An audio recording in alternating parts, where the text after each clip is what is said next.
Shalom semuanya. Bagaimana kabar hari ini? Luar biasa. Yes.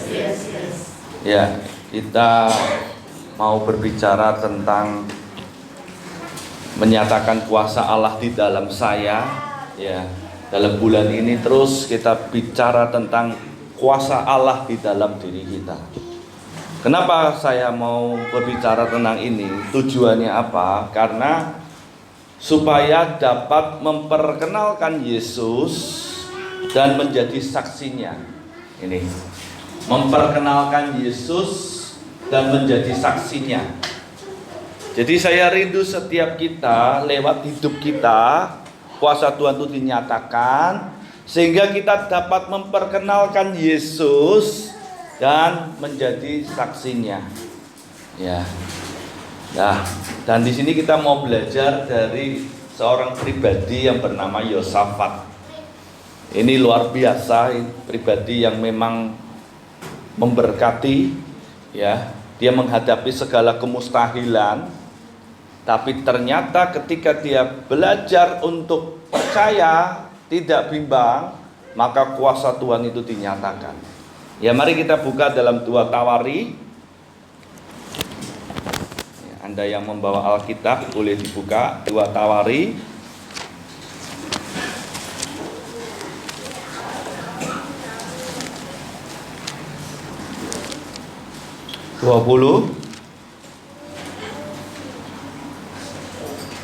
Ayat 1 sampai yang keempat. Nah, kita akan bahas ini sampai ayat yang ke-32, tapi kita bacanya 1 sampai 4 saja. Ya. Ya sudah, katakan amin. Ya, mari kita baca bersama-sama 4 ayat ini. 2, 3. Setelah itu Bani Moab dan Bani Amon datang berperang melawan Yosafat bersama-sama sepasukan orang Mainim. Datanglah orang memberitahukan Yosafat, suatu laskar yang besar datang dari seberang laut Asin, dari Edom menyerang tuanku. Sekarang mereka di Haseson Tamar, yakni En-Gedi. Yosafat menjadi takut lalu mengambil keputusan untuk mencari Tuhan. Ia menyerukan kepada seluruh Yehuda supaya berpuasa. Dan Yehuda berkumpul untuk meminta pertolongan daripada Tuhan. Mereka datang dari semua kota di Yehuda untuk mencari Tuhan. Ini kisah daripada Yosafat hari itu tiba-tiba. Ya, seperti kita ya. Kalau mengalami masalah kan selalu datangnya tiba-tiba. Ya. Kadang-kadang mendadak, kok begini. Nah, ya. Apalagi dalam masa-masa pandemi begini, tiba-tiba mungkin ada yang di PHK. Nah, itu kan semua tiba-tiba. Ngalami masalah itu, masalah datang tuh tidak kasih tahu kita, aku mau datang, enggak. Tiba-tiba. Makanya ya dikatakan setelah itu Bani Moab dan Bani Amon datang berperang melawan Yosafat bersama-sama sepasukan orang Mainim. Jadi Yosafat itu tiba-tiba dikeroyok. Ya.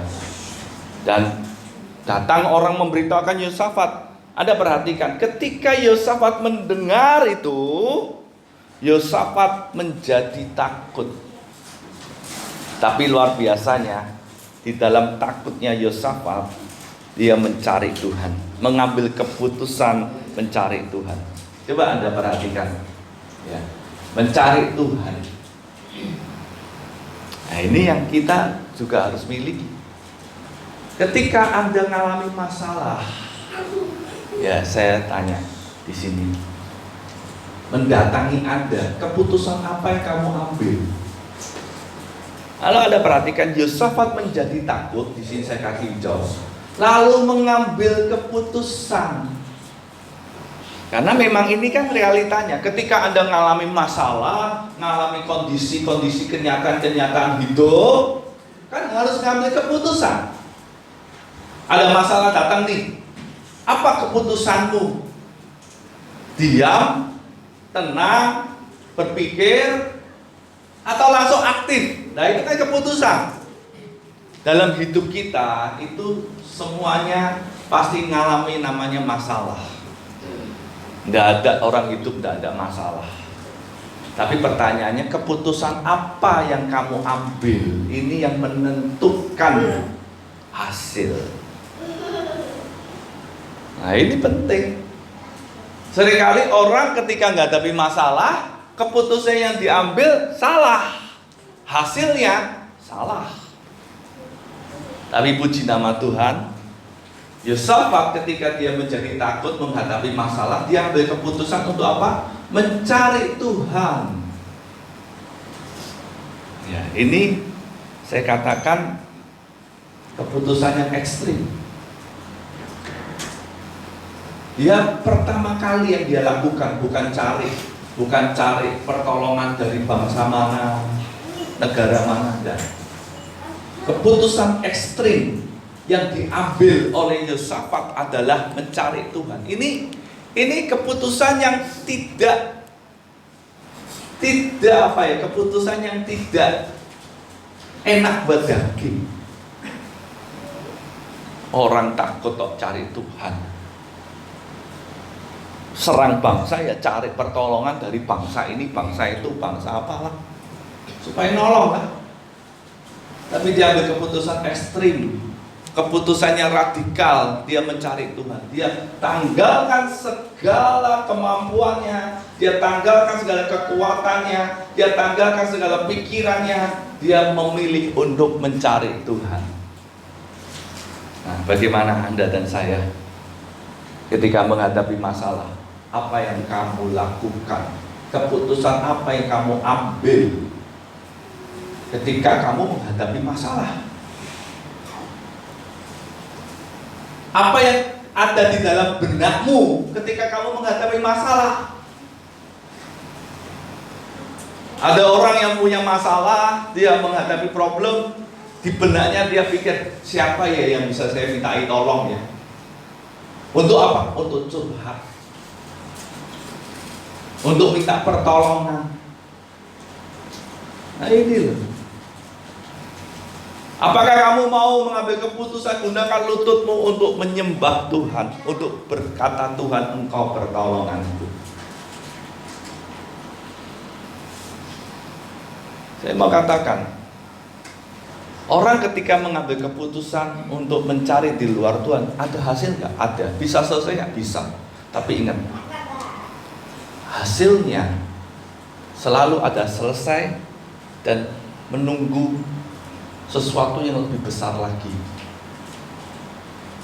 Jadi ruwet. Kelihatannya selesai tapi ruwet. Orang Israel pada waktu dalam pembuangan, zaman Sedekia dikasih tahu, kamu serahkan diri sama Babel. Nanti kamu nyawamu akan terpelihara. Tapi akhirnya Sedekia ini tidak mau nurut Tuhan.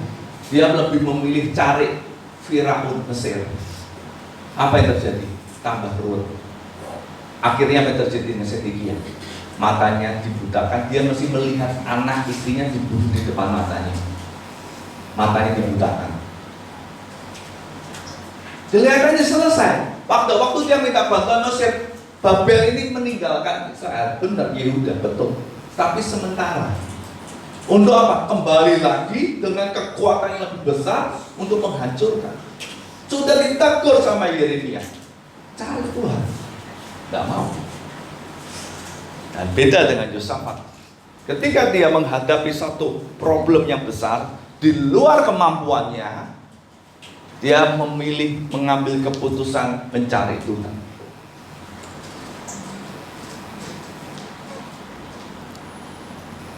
Ketika kamu menghadapi masalah dalam hidupmu, didatangi oleh masalah yang mungkin berat di luar kemampuanmu, ambil keputusan dengan benar. Ambil keputusan dengan benar. Kenapa? Dalam Amos 5 ayat 4 ayat 6. Sebab beginilah firman Tuhan kepada kaum Israel, carilah aku maka kamu akan hidup. Carilah Tuhan maka kamu akan hidup. Cari, kamu akan hidup. Hidup di sini artinya apa? Hidup yang berkualitas. berguna buat Tuhan. Kalau hidupmu berkualitas, tuh ngomong gini, Tuhan selalu gandengannya dengan apa? Hidup itu selalu gandengannya dengan damai sejahtera. Kenapa? Karena damai sejahtera ini yang membuat kamu bisa tenang, bisa tinggal dengan tenang, sehingga Tuhan tuh bisa bertindak dalam hidupmu. Nah, yang membuat kita itu Tuhan tidak bisa bertindak itu apa? Karena tidak ada damai. Emosimu yang berjalan, sikapmu yang salah yang berjalan, perkataanmu yang salah yang berjalan. Itu yang mengakibatkan Tuhan tidak bisa bertindak dalam hidupmu.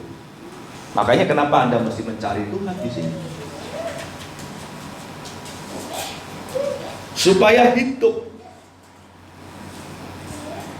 Dengan cara apa? Dengan cara mengarahkan pandanganmu kepada Tuhan.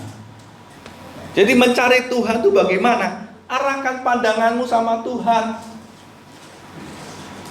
Jadi pandang kepada Allah yang dahsyat itu. Ya, ayat 12b, kami tidak tahu apa yang harus kami lakukan. Anda mungkin juga ngalami ya, tidak tahu yang harus aku lakukan itu apa. Dikatakan, tetapi mata kami tertuju kepadamu. Nggak tahu atuh. Ya Tuhan, aku nggak ngerti apa yang aku lakukan. Jalan buntu. Tapi dia berkata begini, tetapi mataku tertuju kepadamu. Jadi kita ini mesti mengarahkan pandangan kita kepada Tuhan. Mengarahkan itu bagaimana? Aktif. Ya, aktif. Artinya begini, tidak mau melihat kenyataan yang membuat kekhawatiran, ketakutan, kekecewaan dan lain-lain. Kan kita hidup kan banyak iklan ya. Kenyataan-kenyataan hidup mana yang membuat kita takut, khawatir, kecewa, sakit hati. Ini kan lewat terus nih. Sampai kita kadang-kadang, aku nggak ngerti lagi apa yang harus aku lakukan. Betul enggak? Ini kan lewat terus nih. Terus setiap detik. Entah itu di dalam hidupmu, di luar kehidupanmu ini lewat iklan, di dalam pikiranmu. Ini kan terus berjalan terus seperti iklan tuh, ditawarkan terus tuh. Mana Tuhanmu? Tapi Yosafat ngomong gini, mata kami tertuju. Artinya begini, dia nggak pandang itu kan, aku nggak mau ambil pusing itu, aku mau pandang, aku punya Tuhan yang dahsyat. Dari kalian kita kan mandang ini akhirnya melihat, tidak bisa melihat Tuhan. Jadi iblis itu berusaha begini loh, nutup terus matamu ini, ditutup. Jadi dia tutup nih, berhenti. Anda usir enggak? Kalau Anda usir, ya, Anda bisa lihat lagi. Tapi kalau Anda terus tidak usir, ini tangan jadi besar lama-lama. Jadi besar, Anda nggak lihat Tuhan lagi. Yang Anda lihat itu adalah masalah terus, kenyataan terus. Makanya banyak orang hidup ketika melihat kenyataan, yang terjadi apa? Takut, khawatir, kecewa, sakit hati. Yang dilihat sakit hatinya terus, yang dilihat kecewanya terus. Kalau kasih tahu, kamu sih nggak tahu apa yang aku alami. Ngomong kan gampang, nyalahkan orang, nyalahkan situasi, kondisi, nyalahkan semuanya disalahkan. Jadi awalnya cuma segini, lama-lama jadi segini, ditutup nih. Nah kalau gini kan saya nggak lihat apa-apa. Apa yang saya lihat? Tambah besar. Lah orang kalau sudah tambah besar, dia akan hidupnya tuh berdasarkan kenyataan, pengalaman. Nah, ikut Tuhan itu ada lepaskan pengalamanmu, kenyataan. Mau kamu sehebat apapun, pengalamanmu sehebat apapun, lepaskan. Maka kamu mesti tertuju sama Tuhan. Di sini loh. Anda bersemak ini. Aku tahu aku punya Tuhan yang dahsyat. Emang gua pikirin, kenyataan itu bisa berubah, tapi Tuhan pun dahsyat. Nah ini yang kita mesti miliki. Kenapa? Karena banyak orang lebih suka memilih tenggelam di dalam kenyataan, sehingga tenggelam di dalam kekhawatirannya, ketakutannya, kekecewaannya. Dan saya katakan inilah peperangan yang sesungguhnya. Coba Anda kalau hari ini Anda ibadah, Anda dengar firman dan memuji menyembah, ini kan Anda diperlengkapi. Mungkin ikat roh ini, Anda diperlengkapi. Perangmu kapan? Ketika keluar dari tempat ini. Kamu menyembah Tuhan di ruang kamarmu, di doamu, itu kan belum perang. Itu cuma hanya untuk supaya kamu mengisi kehidupan. Tapi kenyataannya kapan? Doa yang sesungguhnya di mana? Ketika kamu keluar dari ruang doamu, berhadapan dengan kenyataan. Kamu berkata apa? Mulutmu ngomong apa? Itulah doamu. Itulah imanmu. Seringkali orang itu kan cuma hanya berhenti selesai di ruang ibadah, selesai di ruang doa. Tapi ketika keluar berbeda dengan apa yang didoakan. Makanya nggak jadi. Karena perang sesungguhnya itu yang kenyataan. Ini iklan-iklan yang berjalan ini yang berusaha untuk menutupi matamu ini loh. Ketika kamu di ruang ibadah, kamu bisa tertuju sama Tuhan. Tapi ketika di luar ibadah, di luar ruang ibadah, apakah matamu tertuju kepada Allah? Ini loh. Ya. Makanya pentingnya memperkatakan perkataan kehidupan ketika iblis menebarkan perkataan dusta. Saya katakan di sini. Pentingnya memperkatakan perkataan kehidupan ketika iblis menebarkan perkataan dusta. Ketika iblis mulai jalan di depan matamu, mana Tuhanmu mana? Percuma kamu berdoa. Kita berkata gini, pergi iblis. Aku tahu, aku percaya untuk punya Tuhan yang dahsyat. Dan itu dahsyat perkataan kehidupan. Saya mau kasih contoh ya. Kemarin ada siapa itu, Pak Mengkiang kirim sebuah video yang bagus. Coba mungkin itu sini coba. Saya mau katakan gini, orang yang memperkatakan perkataan kehidupan itu sedang membangun satu ketahanan di dalam dirinya. Itu sedang menggerakkan kuasa di dalam dirinya supaya Allah bekerja. Ya, coba ini, kamu tangan ini, tahan. Ini yang kuat ya. Coba Allahku dahsyat. Ngomong. Allahku dahsyat. Kuat. Coba ngomong. Aku khawatir. Tahan. Aku khawatir. Aku khawatir. Lagi. Aku khawatir. Tahan ya. Apa nggak ditahan? Tahan. Coba ya. Ulang. Allahku dahsyat. Allahku dahsyat. Dia bisa tahan. Aku khawatir. Tidak ada tenaga. Ada yang mau mencoba? Yang lain? Pak Niko sini supaya benar. Jadi Anda ketika Anda memuji Tuhan, menyembah Tuhan, itu ada sesuatu yang dahsyat. Ya, coba Pak Niko, saya tes dulu. Ya, kuat nih Pak. Kuat ya Pak Niko ya. Allahku dahsyat. Coba ngomong, aku khawatir. Pak Niko yang kuat lah Pak Niko. Aku takut. Yang kuat lah Pak Niko. Allahku dahsyat. Kuat dia. Kenapa? Karena ada sesuatu yang terima kasih. Ada sesuatu yang dahsyat. Satu lagi ya. Nih Pak Akwang yang badannya besar. Nah, ya. Kita mau praktek supaya Anda ngerti. Iblis itu berusaha untuk terus membuat kamu lemah. Makanya orang kalau sudah mulai dikuasai kekhawatiran, ketakutan, mesti berefek dengan tubuhnya. Kenapa? Karena ternyata ada namanya hormon kortisol yang akan merusak daya tahan tubuhmu. Ya, coba kuat ya, Pak. Yang kuat apa? Coba ngomong, Allahku dahsyat. Dia kuat. Aku khawatir. Lagi. Allahku dahsyat. Allahku dahsyat. Kuat ya. Aku takut. Gak ada tenaga. Anda mau coba yuk. Sini, siapa? Yuk, coba sini. Titi sini, coba. Siapa yang mau coba? Kita buktikan. Jadi itu dahsyat, ya Pak. Terima kasih. Ada sesuatu yang dahsyat. Maka saya katakan, pentingnya kita memperkatakan perkataan kehidupan ketika itu menebarkan perkataan dusta. Jadi semakin engkau bersungut-sungut, semakin kau setuju dengan iblis, semakin daya tahan imanmu itu drop, jiwamu drop, tubuhmu akan lemah.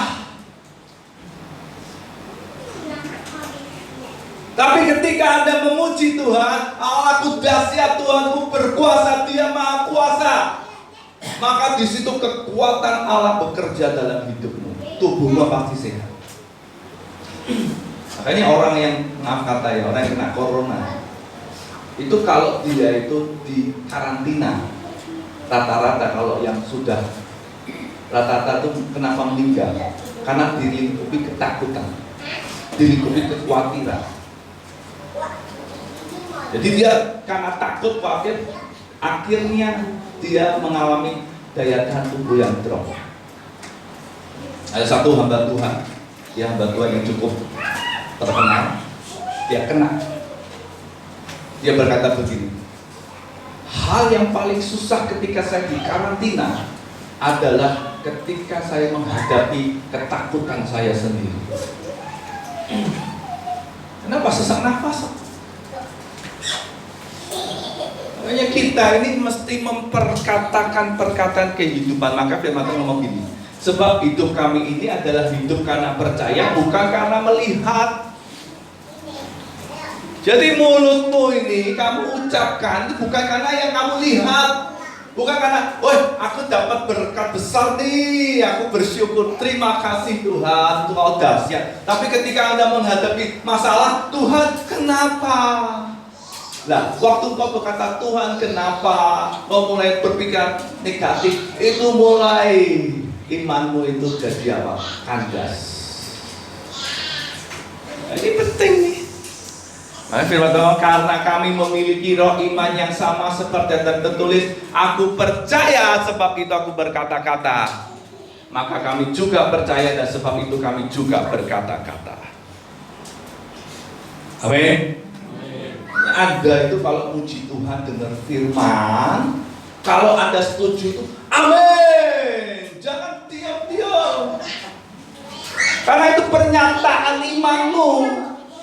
Amin. Nah. Ya, jadi kita tuh punya Tuhan yang dahsyat. Jadi tubuh kita itu suka dengan apa yang dari Tuhan. Ya, Anda kalau baca firman itu pasti semakin kuat, nggak mungkin semakin lemah. Nah, itu mantap tuh. Amin gitu. Anda harus tegas dengan dirimu, aku percaya Tuhan. Karena iblis itu selalu buat kita itu ragu. Terus tebarkan terus. Dia bapak segala dusta. Dia nggak akan berhenti berdusta sama kamu. Makanya kenyataan itu dustanya iblis untuk membuat Anda terlena. Nah, caranya gimana untuk supaya Anda bisa mengalahkan ini? Perkataan kehidupan. Jangan mau Anda diberi perkataan-perkataan yang mematikan. Itu seperti racun. Makanya orang kalau khawatir, sakit hati, kecewa, itu sebenarnya mengeluarkan racun. Sadar gak Anda?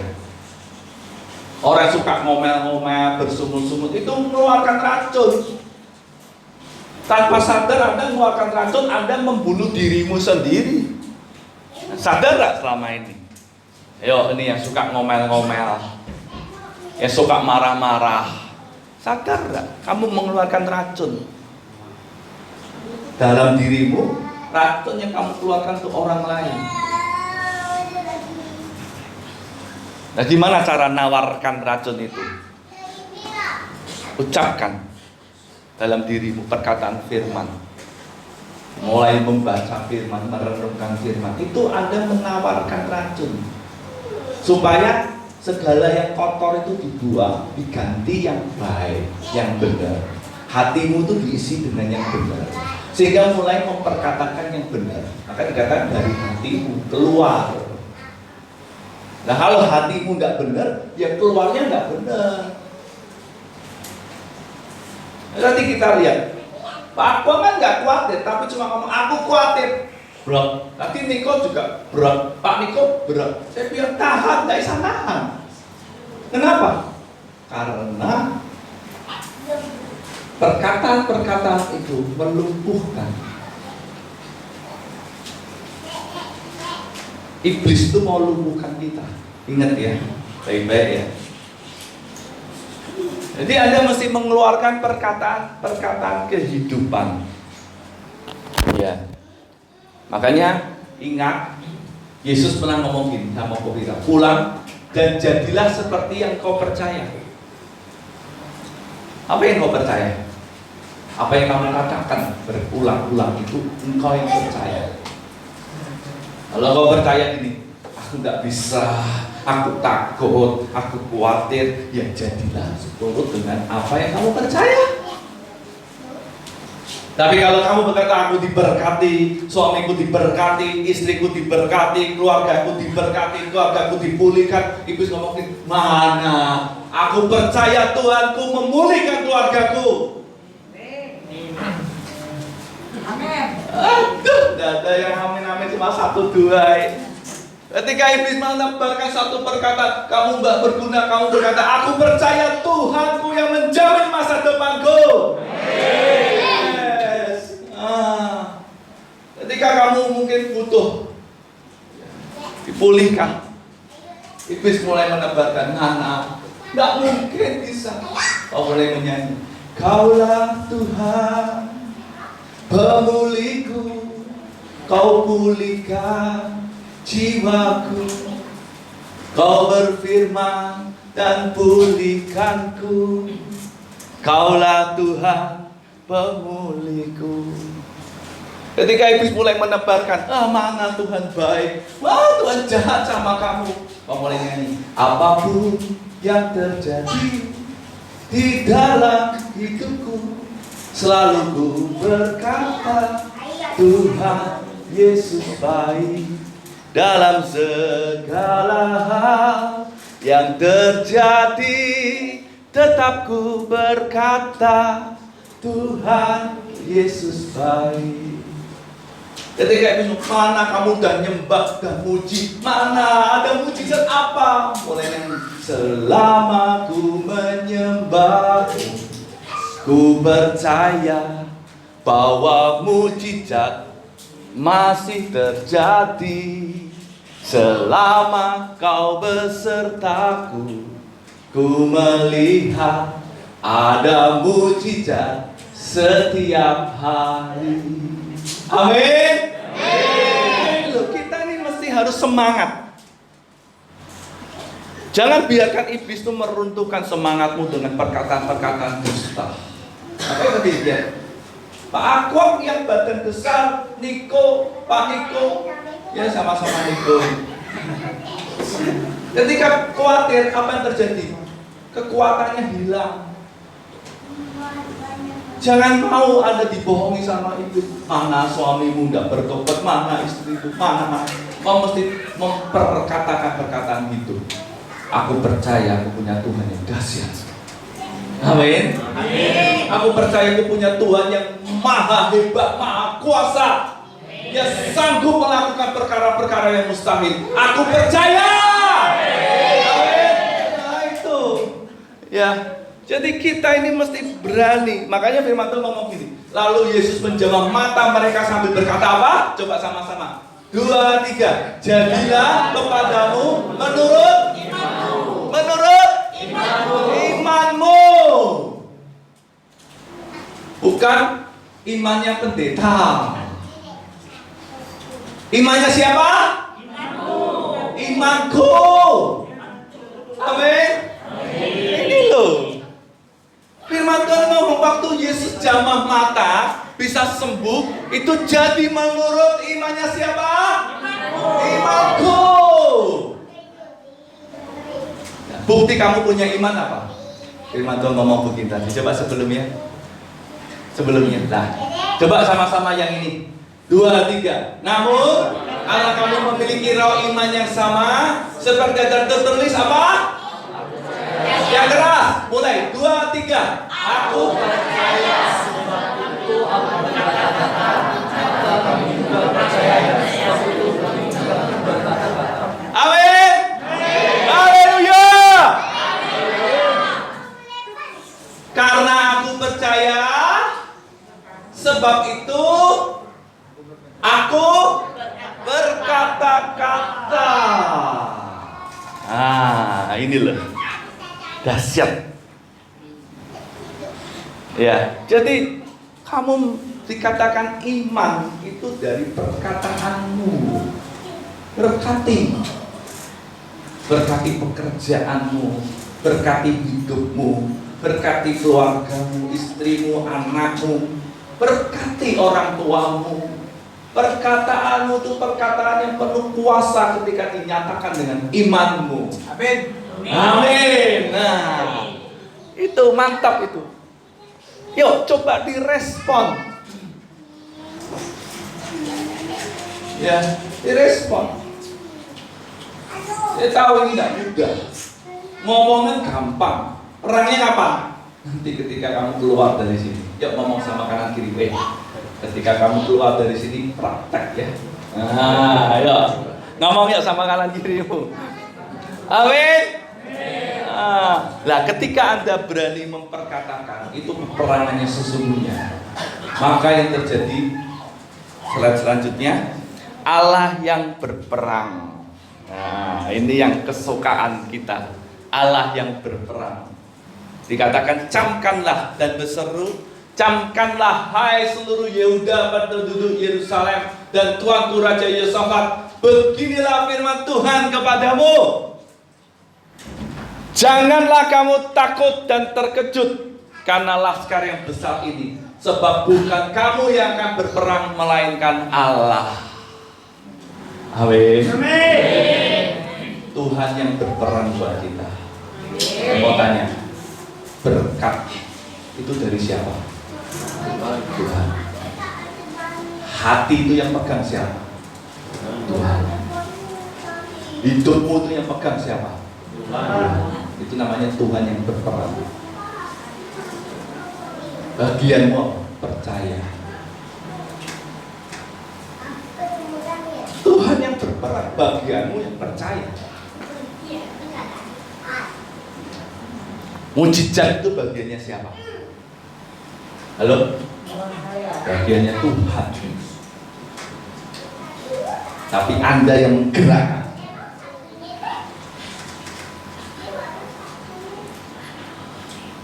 Jadi Anda mesti tahu, Anda yang menggerakkan.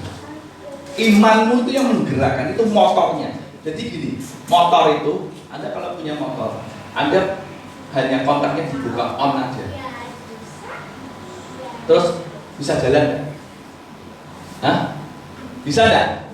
Nggak bisa. Mesti apa? Diapain? Di starter, betul ya? Betul ya? Betul ya? Nih, tukang bengkel. Betul ya starter kan? Anda kalau nggak starter, Anda mau jalankan nggak akan bisa jalan. Banyak anak Tuhan cuma di on kan aja. Lupa starter. Caranya apa? Starter. Nah, starter itu imanmu yang bergerak melalui apa? Perkataan. Makanya Pak di starter bunyi luas suara ada? Pak Kuat. Luas suara. Betul ya? Itu sama. Imanmu on, tapi harus di starter. Starternya pakai apa? Perkataanmu. Ketika di starter, greng, langsung jalan. Nah, imanmu yang menggerakkan melalui perkataan iman. Sehingga kuasa Tuhan bekerja, mujizatnya bekerja, pemulihannya bekerja, kesembuhannya bekerja, berkatnya bekerja. Kenapa? Karena di starter. digerakkan. Setelah di starter, kalau matic langsung digas, jalan. Makanya dikatakan selama ku menyembahmu. Ini starter digerakkan. Ku percaya ini digerakkan bahwa mujizat masih terjadi dan digerak. Jadi Anda tanpa sadar begini. Ketika Anda sedang ngomong gini, Allahku dahsyat, Dia berkuasa, Dia dahsyat, Dia maha kuasa. Anda sedang berjalan di jalan mujizat, di jalan yang namanya jalannya Tuhan. Berkat di situ ada kekuatan, ada hikmat, ada pemulihan. Tapi beda kalau Anda berkata begini, aku khawatir, aku takut. Anda di jalan kutub. Anda sudah setuju dengan iblis. Anda di jalannya iblis, di jalan kebohongan. Maka itu pilihan. Ketika Anda berjalan, ketika Tuhan itu dahsyat, aku percaya Dia maha kuasa, Dia kekuatanku. Anda di jalannya Tuhan. Nah, ketika Anda di jalannya Tuhan, Tuhan yang berjalan di depan kita. Sehingga Dia yang melakukan perkara-perkara yang ajaib di depan kita. Dikatakan Tuhan yang meratakan jalanku, Tuhan yang menginjak-injak para lawanku. Kenapa? Karena Dia berjalan di depan kita. Dan kenapa Dia bisa berjalan di depan kita? Karena kita mau jalan dengan perkataan ini. Makanya Tuhan yang berperang. Syaratnya apa? Supaya Tuhan berperang, mau bekerja sama. Mau bekerja sama. Ayat 17, dalam peperangan ini tidak usah kamu bertempur. Tidak usah kamu bertempur. Artinya gini, jangan andalkan kekuatan manusia, jangan andalkan kekuatanmu. Hatimu tuh tidak boleh jauh. Artinya begitu, ya. Tinggallah berdiri di tempatmu ini, dan lihatlah bagaimana Tuhan memberikan kemenangan kepadamu. Artinya begini loh, Tuhan suruh kita itu gini loh, bersekutu dengan Dia. Saya suka dengan satu perumpamaan, kemarin saya sudah sampaikan. Burung elang atau raja wali itu kalau dia terbang rendah, itu kadang-kadang ada burung gagak hitam yang nempel di sini. Tapi apa yang terjadi? Dia nggak peduli burung gagak ini. Dia tetap terbang tinggi, sehingga pada akhirnya burung gagak itu meninggal, jatuh meninggalkan burung elang yang di sini. Kenapa? Karena ketika dia terbang tinggi, burung gagak ini kehilangan oksigen, kehabisan oksigen. Jadi artinya begini, tinggal tenang di sini, tinggallah berdiri di tempatmu, lihatlah. Itu Tuhan tuh maunya gitu. Anda tuh bersekutu masuk ke dalam hadirat, melihat Tuhan yang berperang buat kita. Bukannya kita tuh diam-diam, enggak, tapi lakukan bagianmu. Apa? Kamu itu mau bersekutu di dalam hadirat Tuhan melalui pujian penyembahanmu, melalui ketika kau membaca firman, itu bersekutu. Makanya firman Tuhan ngomong yang selanjutnya, janganlah takut, ya, dan terkejut. Majulah besok menghadapi mereka, Tuhan akan menyertai kamu. Artinya gini, kamu tetap di dalam hadirat Tuhan. Ketika kamu itu menghadapi kenyataan, maju hadapi kenyataan, itu kamu tuh mesti harus mau memperkatakan kehidupan. Jangan biarkan ketakutan, keterkejutan itu menguasai kamu. Engkau mesti berkata, Tuhan menyertai aku, Tuhan menyertai aku, Tuhan menyertai aku. Mungkin di depan namanya kamu malu mengucapkan dalam hati, Tuhan menyertai aku, Tuhan menyertai aku percaya Tuhan menyertai aku. Itu yang kadang-kadang orang nggak sadar. Peperangannya itu di sini. Majulah besok. Ini kan lagi dikasih nubuat, tapi Tuhan katakan majulah besok. Peperangnya kapan? Besok. Ketika apa? Keluar dari yang namanya ruang-ruang tersembunyi dulu, maju untuk menghadapi. Kamu percaya nggak Tuhanmu beserta kamu? Nah ini loh, kerjasama. Tuhan butuh kerjasama. Nggak bisa begini loh. Sekarang gini, kalau misalnya saya bekerja sama dengan Pak Anto, Pak Anto nggak percaya saya. Bisa jadi? Nggak bisa. Atau sebaiknya saya nggak percaya Panto, nggak bisa. Apapun yang saya lakukan dikomplain terus, ada itu salah ini begini. Saya jadi aduh, nggak bisa.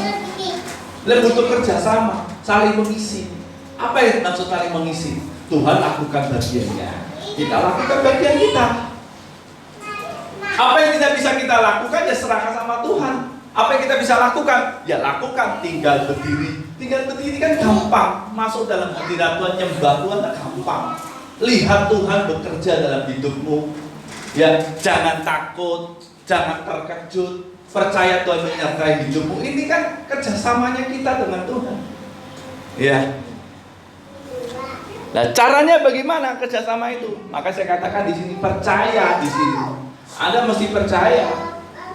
Keesokan harinya pagi-pagi mereka maju menuju padang Tekoa. Mereka maju. Ketika mereka tidak berangkat, berdiri Yosua dan berkata, dengar hai Yehuda dan penduduk Yerusalem, percayalah kepada Tuhan Allahmu dan kamu akan teguh, tetap teguh. Percayalah kepada nasihat nabi-nabinya, dan kamu akan berhasil. Terimalah nasihat dalam bahasa yang lain. Artinya gini, percaya dengan perkataan firman. Nah, pertama bagaimana? Perkatakan perkataan firman dalam hidup. Perkataan kehidupan. Tuhan menyertai. Tuhan menyertai. Aku tidak akan goyah. Tuhan yang menopang hidupku. Tuhan yang menyelesaikan bagiku. Tuhan kekuatanku, Tuhan pengharapanku, Tuhan gembalaku, tak akan kekurangan aku. Tuhan yang memulihkan hidup aku. Percaya. Ini namanya Anda percaya. Mengalahkan ketidakpercayaan. Anda kalau nggak percaya, praktekkan. Ini nggak mudah. Memperkatakan itu nggak mudah. Kalau cuma satu kali mudah. Tapi kalau memperkatakan sampai kekhawatiranmu hilang, ketakutanmu hilang, ketidakpercayaanmu hilang, ini nggak mudah. Ini ulang rumah praktek ya. Kenapa? Karena ketika kamu memperkatakan itu, iblis itu berusaha untuk terus melawan perkataan mana. Tuhanmu dahsyat mana? Mana yang kamu lihat apa? Halo. Seringkali kita hadapi gitu ya. Ini yang membuat kita kadang-kadang jadi down, capek. Makanya orang kalau itu namanya menyangkal diri itu di situ. Capek. Coba Anda praktekkan. Capek, lebih capek Anda seperti Pak Niko kerja kebun, lebih capek itu. Kenapa? Melawan diri sendiri kok. Nyangkal diri pikul salib itu di sini. Percaya ini. Itu tidak mudah, percaya itu tidak mudah. Saya mau tanya hari ini, Anda percaya Yesus?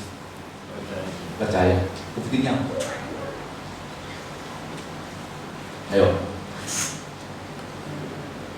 Dalam hidup kita bersyukur, apalagi bersukacita. Dalam prakteknya, mulutmu dalam prakteknya, percaya itu tidak mudah. Percaya itu harus dibangun. Nah, banyak orang nggak mau bangun. Percaya itu bukan gini, aku percaya, selesai, enggak. Percaya itu harus dibangun dari langkah begini. Nah itu percayanya di situ. Anda harus melangkah, percaya. Dalam langkah percaya, mau aku percaya, sampai di sini. Artinya begini, kata percaya itu dari tidak percaya sampai tidak percayamu hilang sampai kamu percaya. Itu percaya. Kalau kamu di dalam dirimu masih ada tidak percaya, itu belum percaya. Halo? Saya ulangi. Orang percaya. Kenapa ada percaya? Karena ada tidak percaya. Betul ya? Kenapa ada namanya takut? Karena ada berani. Jadi orang percaya itu karena tidak percaya menuju kepada percaya. Pikiran khawatir itu percaya enggak? Enggak. Pikiran takut itu percaya enggak? Enggak. Kecewa itu percaya enggak? Enggak. Sakit hati itu percaya enggak? Enggak.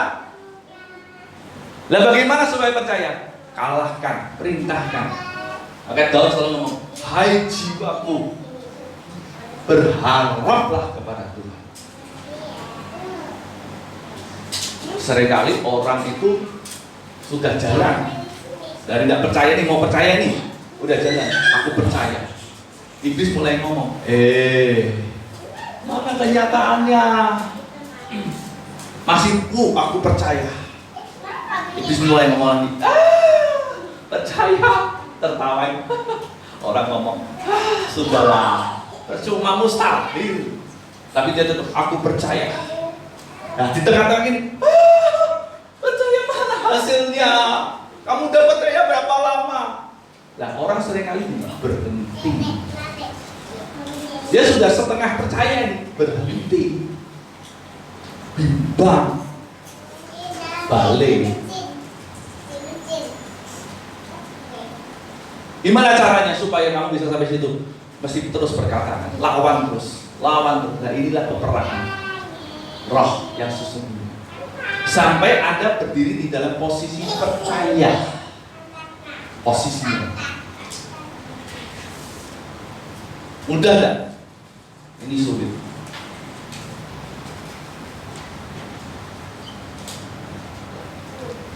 Ya. Makanya percaya itu dinyatakan dengan apa? Memuji, menyembah Tuhan dengan pakaian kekudusan dalam kemuliaan kekudusan. Jadi gini, percayamu itu bukan hanya sekedar percaya, tapi ada satu pujian penyembahan dan plus hidup benar. Hidup dalam kekudusan. Makanya ini penting sekali Anda tuh dan saya tuh mesti mau hidup kudus. Sehingga pujian penyembahan yang kamu naikkan itu punya kualitas dahsyat. Tapi kalau itu kamu tidak hidup dalam kekudusan, iblis itu tertawain. Kamu tuh seperti jalan di tempat, nggak jalan. Iblis tuh nggak apa-apa, terus nyembah, hidup tidak benar. Makanya penting sekali, maka firman Tuhan ngomong nih, setelah ia berunding dengan rakyat, ia mengangkat orang-orang yang menyanyi nyanyian untuk Tuhan, untuk memuji Tuhan dan pakaian kudus. Dalam pakaian kudus, dalam bahasa asli, yang sungguh-sungguh akan menyanyi bagi Tuhan, dan yang sungguh-sungguh akan memuji dalam kemuliaan kekudusan.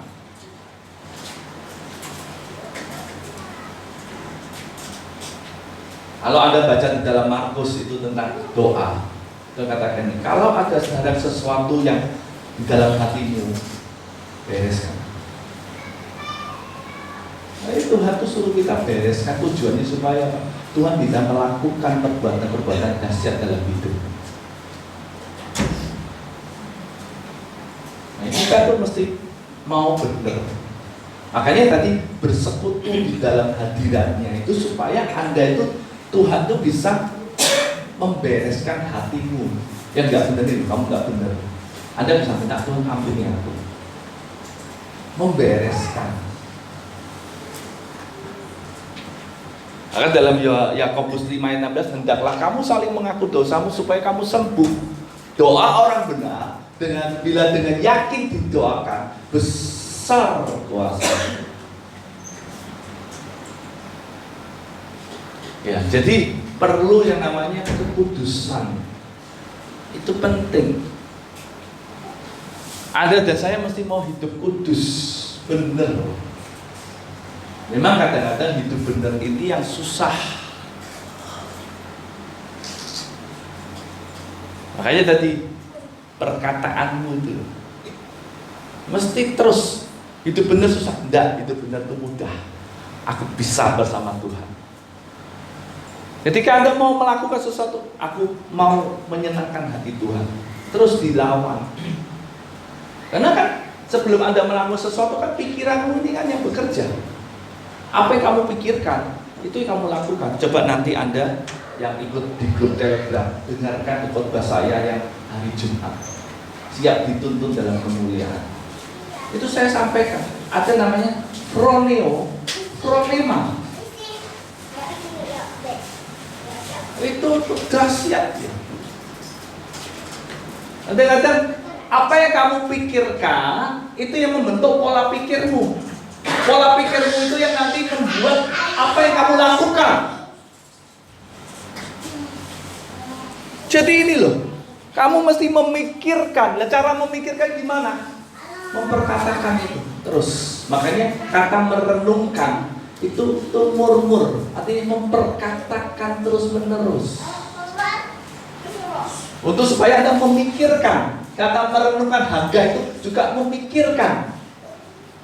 Lewat kamu memperkatakan, sehingga terbentuk pola pikir, sehingga Anda bisa dalam posisi yang benar hatimu.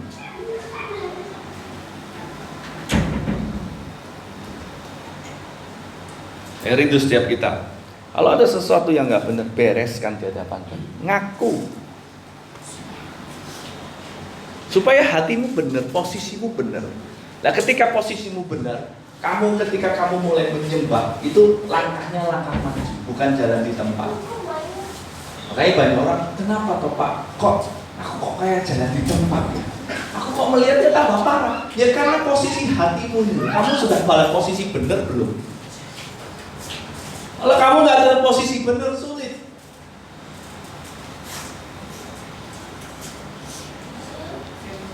Ya. Jadi ucapan perkataan Anda di dalam kekudusan adalah nyanyian yang membuat Tuhan yang bertindak bagi kita. Ya.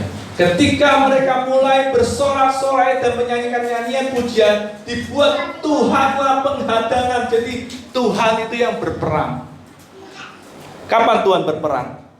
Ketika para umatnya memuji menyembah Tuhan dalam pakaian kudus. Ingat, dalam pakaian kudus. Ketika itu diangkat pujian itu, Tuhan langsung membuat penghadangan. Jadi sorak-soraimu, pujianmu, penyembahanmu itu bagi Tuhan itu semangatnya Tuhan. Makanya dikatakan Tuhan itu engkaulah yang kudus yang bersemayam. Ya, selanjutnya, yang bersemayam di atas puji-pujian orang Israel. Jadi dia yang bersemayam. Tuhan Allah kita bertahta di atas pujian umatnya. Bila Allah hadir,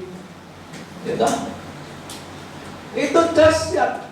Jadi Anda tidak sadar waktu Anda itu mengucapkan perkataan-perkataan kehidupan sorak-sorai betul. Haleluya! Itu pernah ada seorang hamba Tuhan, dia punya penglihatan. Ketika dia haleluya, alam roh itu bergerak.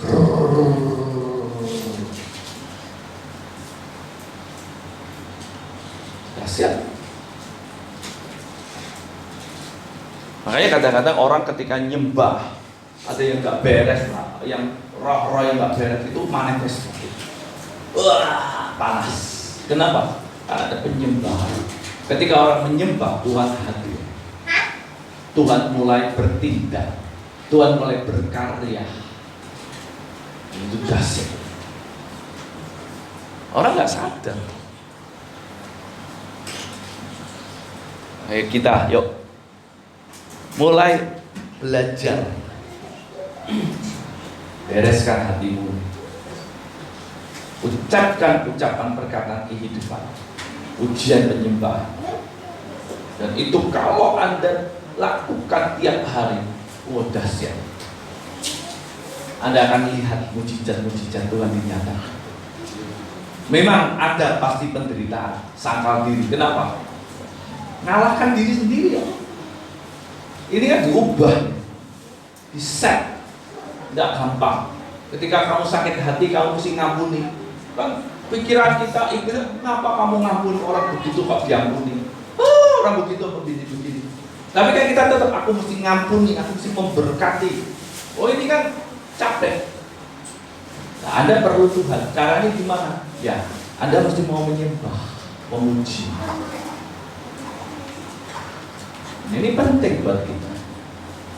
Ya, mari kita sebagai anak-anak Tuhan, kita mau lakukan ini dalam kehidupan sehari-hari kita. Praktekmu kapan? Nanti ketika kamu keluar dari sini. Itu praktek kita. Amin. Saya undang untuk pemain musik. Kita akan memuji Tuhan. Kita akan menyembah Tuhan. Haleluya.